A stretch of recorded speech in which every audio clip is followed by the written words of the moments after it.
తెలంగాణ రాష్ట్ర ముఖ్యమంత్రిపై వివాదాస్పద వ్యాఖ్యలు చేసిన బాల్క సుమన్ పై నిన్న మంచిర్యాల పోలీస్ స్టేషన్ లో కూడా కేసు నమోదైంది. తెలంగాణ వ్యాప్తంగా కూడా పొలిటికల్ హైటెన్షన్ వాతావరణం నెలకొంది. ఇటు బాల్క సుమన్ దిష్టిబొమ్మలతో పాటు కేటీఆర్ కవిత దిష్టిబొమ్మలు కూడా దానం చేస్తున్నారు. ప్రస్తుతం మనం కేయూ సెకండ్ గేట్ వద్ద ఉన్నాం. ఇక్కడ బాల్క సుమన్ దిష్టిబొమ్మ దానం చేసిన సిచ్యువేషన్ నెలకొంది. ఎందుకు దానం చేయాల్సి వచ్చింది మనం వాళ్ళని అడిగి తెలుసుకునే ప్రయత్నం చేద్దాం. నమస్తే, నా ఎన్ఎస్సీఐ ఆధ్వర్యంలో మీరు దిష్టిబొమ్మ దానం చేశారు, ఎందుకు దానం చేయాల్సి వస్తుంది? ప్రజలు ఎన్నుకున్న ముఖ్యమంత్రిని ఇష్టానుసారంగా తిడితే ఎవరైనా పడతారు అనుకుంటానే ఈ చెప్పులు మోసే సుమన్ గాడు. అరే సుమన్ గా నీకు తెలివి ఉన్నదో లేకపోతే పిచ్చి కుక్క గరిచిందో నాకు అర్థమైతలే, లేకపోతే ఆ కేసీఆర్ గానికి ఏమన్నా నిన్ను గరిచినట్టు ఉన్నాడు. ఇక ఆ ఫ్రస్ట్రేషన్ మా ముఖ్యమంత్రి గారి మీద ఇస్తాను. ఇది పద్ధతి కాదని మా ఎన్ఎస్యూ విద్యార్థి పక్షాన మేము ఈరోజు ఆ చెప్పులు మోసే సుమన్ గాని దిష్టిబొమ్మ దానం చేయడం జరిగింది. సీఎం కూడా వివాదాస్పద వ్యాఖ్యలు మాట్లాడితేనే మేము మాట్లాడాల్సి వచ్చిందని చెప్పేసి బాల్క సుమన్ వర్గం అంటుంది. దీని మీ సమాధానం? సీఎం వివాదాస్పద వ్యాఖ్యలు ఎక్కడన్నా? తెలంగాణ ప్రజలు బాధపడే విషయాలను ఆయన వెలువరిచిండు.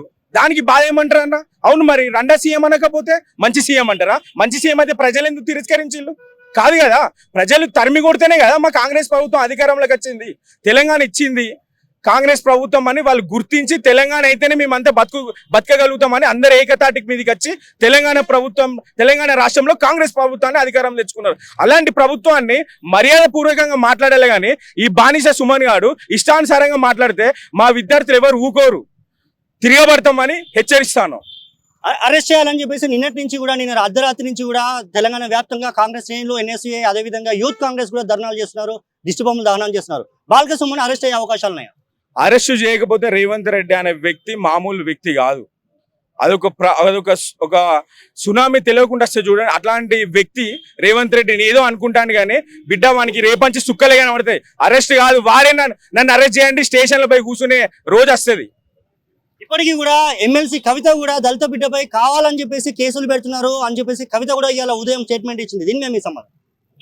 కవితమ్మకైనా వాళ్ళకు అసలు బీఆర్ఎస్ పార్టీ వాళ్ళకు కొంచెమన్నా సిగ్గు శరం ఉండాలి. ఎందుకంటే ఈ రోజు రోడ్డు మీద పడి ప్రజల గురించి మాట్లాడుతున్నారు. 9.5 సంవత్సరాలు మీరు ఎక్కడున్నారు? ప్రజల గురించి ఏమైనా పట్టించుకున్నారా? ఇవాళ ఆటోలలో తిరుగుడు, ఇన్ని రోజులు ఫ్లైట్లో దిగలేదు, కాన్వాయిలు దిగలేదు.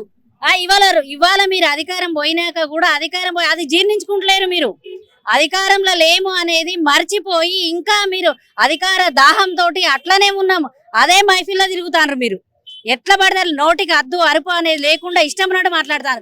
కవితమ్మ గారు ఒక లక్ష్మి అనేట ఆమెను గంత దళిత బిడ్డను కొట్టి గంత హరాస్మెంట్ చేసి అట్లా చేస్తే కనీసం పలకరించిందా? పోయి అన్నదా? మాట్లాడిందా? ఆడోళ్ళకి ఎక్కడమ్మా నువ్వు రెస్పెక్ట్ ఇచ్చి సైడ్ తీసుకొని మాట్లాడింది? ఈ రోజు మీరు మాట్లాడుతానంటే మాకు సిగ్గు అనిపిస్తుంది. ఒక ఆడోళ్ళుగా మాకే సిగ్గు అనిపిస్తుంది. మీరు 33% అంటారు. అప్పుడు మీ స్కామ్ గురించి మాట్లాడుకోవడానికి పోయినరు, అందుకోసం అని ఈ పేరు చెప్పుకుంటూ పోయి ఆడ జంతర్ మంతర్లా అది చేసిండ్రు. ఇవాళ మరి ఆ నాటి గంత పెద్ద సిటీలో ఆమెకు ఒక మహిళకు అన్యాయం జరిగితే ఏం మాట్లాడింది? అప్పుడు ఏమన్నా మాట్లాడిందా? కొట్టి చంపినా కూడా కనీసం 3rd డిగ్రీ ఉపయోగిస్తే మాట్లాడిన దిక్కుదశ లేదు. ఇవాళ మీ పెంపుడు పెట్లాంటి ఈయన మీద ఇట్లా మాట్లాడుతున్నారు. ఏమనంటే రేవంత్ అన్న మాట్లాడిందంటే, రేవంత్ అన్న ఏం మాట్లాడిందండి? ఇంత ముందుకు రాజ్యం రావాలనా, పార్టీలు రావాలనా అని కేసీఆర్ గారు అనలేదా? రాజ్యం అంతా ఒక వ్యవస్థను తిట్టలే. ఒక వ్యక్తి తప్పుగా ఉండి ఏం చేయకుండా ఇంట్లో ఉన్నాడు అన్నదానికి ఆ పదాన్ని ఉపయోగించిండ్రు రేవంత్ రెడ్డి గారు. ఆయన మాటలు ఎట్లా పడితే అట్లా మాట్లాడారండి. ఆ భాష వేషం అంతా కేసీఆర్ ను అనుసరించే కేసీఆర్ గారు. మీరు తెలంగాణ ఎవరినైతే ఎట్లా మాట్లాడిండ్రో దానికి ఇప్పుడు సమాధానాలు చెప్తారు తప్ప కొత్తగా వాళ్ళు అన్నది ఏం లేదు. ఎలా ఉండబోతుంది ఇప్పుడు దాదాపు బాల్క సుమన్ అనే మాటల మీద తెలంగాణ వ్యాప్తంగా కూడా హైటెన్షన్ వాతావరణం నెలకొంది, పొలిటికల్ హీట్ ఎలా ఉండబోతుంది? అని అరెస్ట్ చేస్తారా చేయరా? అరెస్ట్ చేసే వరకు మీ పోరాటం ఎలా ఉండబోతుంది? బాల్క సుమన్ అనేట ఆయనకు కొంచెం అన్నా బుద్ధి జ్ఞానం ఉన్నదా? అసలు మనిషేనా? ఒక సీఎంను పట్టుకొని మాట్లాడే విధానమేనా అది? కనీసం ఏంది వాళ్ళు వీళ్ళు అని ఏకవచనంతో పిలుస్తేనే మీరు జీర్ణించుకోలేదు. అప్పుడు మీ గవర్నమెంట్ లా ఇప్పుడు మీరు చెప్పుతోను కొడతా అని అంటారు. అట్లా మాట్లాడిన చెప్పు చూపించి అనడం కరెక్టేనా? ఇంతమంది ప్రజలు, కోట్ల మంది ఎన్నుకున్నటువంటి ఒక వ్యక్తిని మీరు అనడం అందరిని అన్నట్టు కాదా అది? మీరు అట్లా అన్నారంటే ఇప్పుడు మీకు ఈ అనుచిత వాక్యాలకు తప్పకుండా మీరే చెప్పాలి. ఆల్రెడీ మీకు ఒకసారి మీరు మీ ప్రోగ్రామ్ లో మీకు చెప్పు దెబ్బలు తిన్నారు కదా. మీకు ఇది కామన్ అనిపిస్తుంది కావచ్చు ఈ మాట, ఏం కత్తి అని అంటారు కావచ్చు. కానీ మీరు బయటకు వెళ్ళి ప్రజలలో ఎట్లా తిరుగుతారు, ఎట్లా మీరు చేస్తారో మేము చూస్తాం. మేము తప్పకుండా మిమ్మల్ని ఆడోళ్ళు ఎదుర్కొని చెప్పుదెబ్బల పాలవుతారు. మీరు తిరగండి, రేపటి నుంచి మీరు బయటకు వెళ్ళి తిరగండి, అప్పుడు తెలుస్తుంది. కాంగ్రెస్ నేతలు కూడా బాల్కసుమన్ రాసలీలను బయట పెడతామని చెప్పేసి అంటున్నారు. దీని మీద మీరు ఏమంటారు? అసలు ఏమున్నాయి మీ దగ్గర ఎవిడెన్స్? బాల్కసుమన్ అనే వ్యక్తి ఈ రోజు ఉస్మానియా యూనివర్సిటీలో కాకతీయ యూనివర్సిటీ విద్యార్థి విభాగం నుండి విద్యార్థులను మోసం చేసి కేసీఆర్ మోచేతి నీళ్లు దాక్కుంటూ చెప్పులు మోసుకుంటూ బతికినటువంటి ఒక బాల్కసుమన్, అరే బతుకుపోరా బాల్కసుమన్ అని చెప్పేసి అని ఒక ఎంపీ పదవి ఇస్తే ఆ పదవిని దగ్గర పెట్టుకొని విద్యార్థులను దగ్గర పెట్టుకొని విద్యార్థులను మభ్యపెట్టి ఈ రోజు వాడు ఒక ఎమ్మెల్యే గెలిచిన తర్వాత వాడి మతి క్షీణించిపోయింది. అతనికి మతి లేదు. వాడు ఒక డాక్టరేట్, ఒక ఎమ్మెల్యేగా, ఒక ఎంపీగా ఒక పదవిలో కొనసాగి ఉంటే ఇలాంటి వ్యాఖ్యలు, అనుచిత వ్యాఖ్యలు చేయడం చెప్పేసి అని కూడా ఈ విద్యార్థి సంఘం తరఫున హెచ్చరికలు జారీ చేస్తా ఉన్నాం. అరే బాల్కసుమన్, నీకు దమ్ము ధైర్యం ఉంటే నీ నియోజకవర్గంలో మా ఎన్ఎస్ఏ టీం అంతా బహిరంగంగా బయటకు వస్తాను, బయటకు వెళ్ళి తిరుగు అని చెప్పేసి అని కూడా హెచ్చరికలు జారీ చేస్తా ఉన్నాం. ఇదే బాల్కసుమన్, నువ్వు కేసీఆర్ కేటీఆర్ మోచేలు నీళ్ళు దాక్కుంటున్నప్పుడు నీకు నిరుద్యోగులు గుర్తుకు రాలే, ఉద్యోగాలు గుర్తుకు రాలే, ఇక్కడ ఉన్నటువంటి హత్యలు, ఇక్కడ సమాజంలో జరిగేటటువంటి అవినీతి అక్రమాలు ఎప్పుడు కూడా గుర్తుకు రాలే. ఈ రోజు ప్రజాస్వామికబద్ధంగా ఎన్నుకోబడ్డటువంటి ఈ గౌరవనీయులు ఏనుముల రేవంత్ రెడ్డి గారు ఈ రోజు వచ్చి ఇప్పటికి రెండు నెలలు అవుతుంది. దాదాపుగా ఈ 2 నెలల నుంచి ఈ తెలంగాణలో ఎంత అభివృద్ధి కనిపిస్తుందో ఒక్కసారి మతిపెట్టి ఆలోచించరా బాల్కసుమన్. నువ్వు ఒక మనిషివైతే, నువ్వు ఇంతకు ముందు ఒక శాసనసభ్యునివైతే నువ్వు చేసినటువంటి అభివృద్ధి ఏంటి, ఇప్పుడు జరగబోయేటటువంటి అభివృద్ధి ఏందో ఒక్కసారి ఆలోచన చేయి.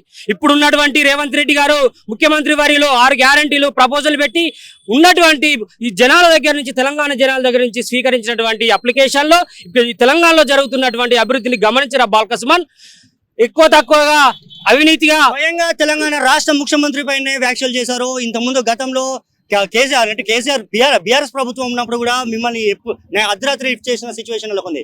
మీ ముఖ్యమంత్రి ఇప్పుడు అధికారంలో ఉన్నారు, ఎందుకు లిఫ్ట్ చేయలేకపోయారు? కేసులు పెట్టి మీరు ఎందుకు వెయిట్ చేసి చూడాల్సి వస్తుంది? ఇది అవినీతి పాలన కాదు, ఇది ప్రజాపాలన. ఇది బీఆర్ఎస్ పాలనలో ఉన్నటువంటి కుటుంబ పాలన. ఏమైతే ఉందో విద్యార్థులు కూడా ఏ ఒక్క రోజు వరంగల్ కు కేసీఆర్ కేటీఆర్ వచ్చినా అడ్డుకున్నాం మేము. ఆ రోజు వస్తే విద్యార్థులను నిర్బంధంగా పెట్టి, విద్యార్థులను దాచిపెట్టి పోలీసుల నిర్బంధంలో ఉంచి తిరిగినటువంటి చరిత్ర ఈ రోజు రేవంత్ రెడ్డి గారు ఎక్కడ తిరిగినా కూడా తెలంగాణ మొత్తంలో ప్రజాపాలనలో స్వేచ్ఛగా తిరుగుతా ఉన్నాడు. ఇది ప్రజల గవర్నమెంట్ కాబట్టి ఈ కాంగ్రెస్ ప్రభుత్వాన్ని ప్రజానికంగా ఎన్నుకున్నటువంటి తెలంగాణ ప్రజలు కూడా బుద్ధి చెప్తారు, ఈ కల్వకుంట్ల కుటుంబానికి కూడా బుద్ధి చెప్తారని చెప్పేసి కూడా తెలియజేస్తా ఉన్నాం. ఎవరున్నారు బాల్కసుమన్ వ్యాఖ్యల వెనుకాల ఎవరున్నారు అనుకుంటున్నారు? వాళ్ళ గురువు గారైన కేటీఆర్ ఉండొచ్చు అని మేము భావిస్తాను. వాని శిష్యుడు కాబట్టి వాళ్ళకైనా వీడు కూడా మాట్లాడుతాడు. అసలు వాని శిష్యుడు అన్న ఇప్పుడు ఎవరు నమ్మే పొజిషన్ లో కూడా లేరు. ఆ ప్రభుత్వాన్ని నమ్మకనే మా ప్రభుత్వాన్ని ప్రజలు ఎన్నుకున్నారు కాబట్టి మేము ప్రజల పాలన, ఇది వాళ్ళదంటే కుటుంబ పాలన, మా ప్రజల పాలన కాబట్టి మేము ప్రజల పాలన ఇంకా ముందుకు పోయి తెలంగాణ ప్రభుత్వాన్ని ముందు ఇంకా అభివృద్ధి పథంలో తీసుకుపోతారు. ఇంకోసారి కనుక రేవంత్ రెడ్డి గారి పైన ఇదే అనుచిత వ్యాఖ్యలు చేస్తే బాల్కసుమన్ అనే వ్యక్తి బయట కాలు పెట్టడానికి కూడా భయపడతానని ఎన్ఎస్ఏ విద్యార్థి పక్షాన మేము హెచ్చరిస్తాను. మీరు హెచ్చరించేది బాల్కసుమన్ ఒక్కనైనా? తెలంగాణ వ్యాప్తంగా కూడా బీఆర్ఎస్ నేతలు అందరికీ మీరు ఇచ్చే అల్టిమేటం వార్నింగ్? ఇలాంటి తెలంగాణ పార్టీలో ఉన్న పిచ్చి కుక్కలందరికీ ఇది ఒక మా హెచ్చరిక ఇస్తున్నాం అంతే. ఏం చెప్తారు బాయ్? ఫైనల్ వాయిస్ ఏంటి?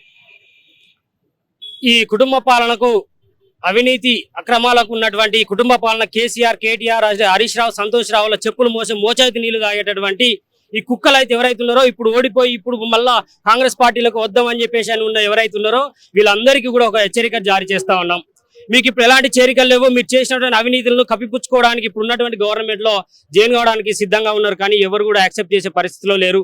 ఇక నుంచి ఈ కాంగ్రెస్ ప్రభుత్వాన్ని కానీ, ముఖ్యమంత్రి వర్యులను కానీ, ఎమ్మెల్యేలను కానీ, ఎంపీలను కానీ, ఎవరినైనా కాంగ్రెస్ యొక్క మా అభ్యర్థులను కానీ ఎవరైనా అనుచిత వ్యాఖ్యలు చేసినట్లయితే మాత్రం ఎన్ఎస్ఏ తరపున ఎక్కడికైనా దాడులకైనా సిద్ధమని చెప్పేసి అని కూడా ఇది ఒక పెద్ద హెచ్చరికగా జారీ చేస్తా ఉన్నాం. ఇది ఒక బాల్కసుమన్కే కాదు, కేసీఆర్ కేటీఆర్ వీళ్ళందరికీ కూడా ఈ హెచ్చరిక జారీ చేస్తామని చెప్పేసి అని కూడా తెలియజేస్తా ఉన్నాం.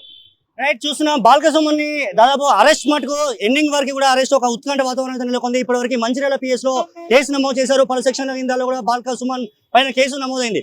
నేటి వరకు కూడా హైటెన్షన్ వాతావరణం నెలకొంది. బాల్కసుమన్ అర్ధరాత్రి అరెస్ట్ చేస్తారని చెప్పేసి మనం చూసాం. తెలంగాణ వ్యాప్తంగా కూడా ఇప్పటికీ కాంగ్రెస్ శ్రేణులు మొత్తం ధర్నాలు, రస్తారోకలు, దిష్టిబొమ్మలు దానం చేస్తున్నారు. బాల్క సుమన్ నోరు దగ్గర పెట్టుకోకపోతే మటుకు నియోజకవర్గంలో కాదు మీ ఇంట్లో కూడా ఉండే పరిస్థితి ఉండదు, ఇంటి మీద దాడి చేస్తామని చెప్పేసి ఎన్ఎస్ఐ కూడా వరంగల్ నుంచి వార్నింగ్ ఇస్తున్న సిచ్యువేషన్. వరంగల్ నుండి యోగి, తొలి వెలుగు.